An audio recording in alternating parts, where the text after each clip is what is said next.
प्रधानमंत्री नरेंद्र मोदी जी के कश्मीर के दौरे के बाद पत्रकार मित्र मुझसे तरह तरह के सवाल पूछ रहे हैं और आज एक और नया सवाल उन्होंने खड़ा कर दिया कि प्रधानमंत्री नरेंद्र मोदी जी की सेल्फीज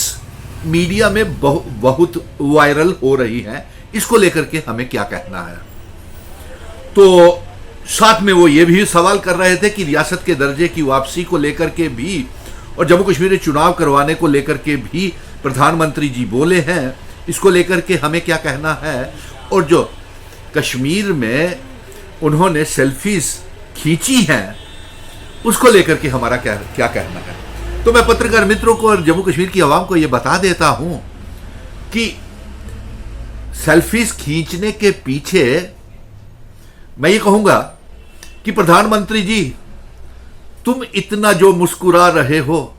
क्या जम्मू कश्मीर के लोगों से छुपा रहे हो। कुछ तो है प्रधानमंत्री जी जिसकी पर्दादारी है इन सेल्फियों के पीछे। आप क्या जम्मू कश्मीर को 5 अगस्त 2019 को जो गलत फैसले आपने लिए हुए हैं, हमारे जम्मू कश्मीर को तोड़ करके मामूली सा यूनियन टेरिटरी बना दिया, हमारी रियासत को तोड़ करके इसका एब्रोगेशन ऑफ आर्टिकल 370, हमारी सब आइडेंटिटी, कल्चर, डेमोग्राफी, इतिहास और 370 को छीन लिया और उसके बाद जम्मू कश्मीर के ऊपर पूरे मुल्क में बदनाम किया, सियासत की, 370 की सीटों की राजनीति की, जम्मू कश्मीर को तरह तरह के इल्जाम लगा करके बदनाम किया। क्या आप इन सेल्फीज के पीछे यह तो नहीं छुपाना चाहते हैं कि आप जम्मू कश्मीर के लोगों के साथ या आपका बड़ा भारी स्वागत कश्मीर में हुआ? ऐसा कुछ नहीं हुआ है। अभी असली जंग बाकी है। अब तो यह साबित हो गया कि जम्मू कश्मीर की रियासत के दर्जे की वापसी के लिए भारतीय जनता पार्टी नहीं चाहती है और साथ में जम्मू कश्मीर में चुनाव करवाने के लिए भी भारतीय जनता पिछले 5 सालों से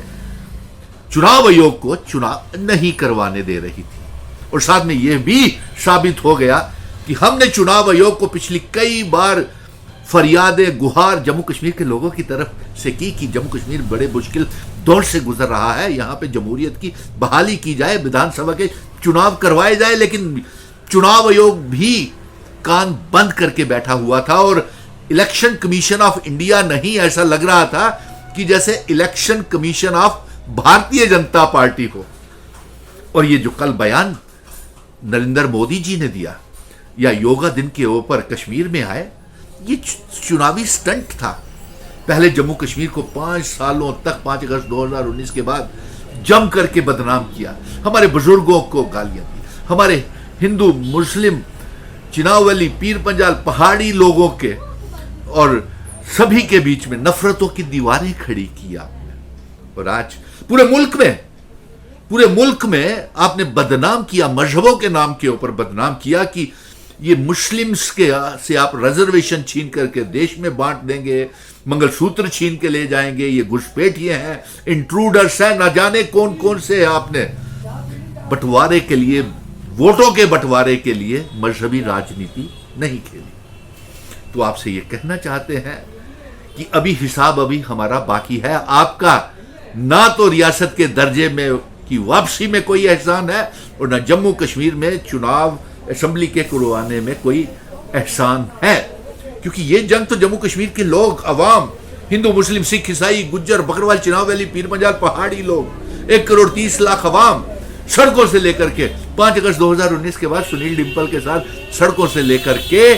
सुप्रीम कोर्ट से ये चीफ जस्टिस से ये आदेश करवा के लाए हैं,